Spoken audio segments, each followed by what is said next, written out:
starting to raise awareness for it because it is a very hard subject for some people, and it's nice for people to know that there's other people out trying to help them get through something that shouldn't even be happening in the first place.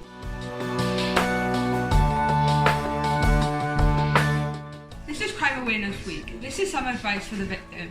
Try to write down as many details for the incident as you can, such as the date, time and descriptions of anyone who was involved. If a vehicle is involved, try to remember the model, the colour and the registration number.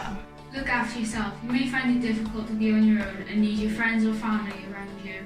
You may feel you want the support of a helpline or counsellor. If you need support, you can contact Gwent Police on 101 or 999 in an emergency. Connect Gwent 0300 123 2133 or 2Vision or via their website www.reportit.org.uk.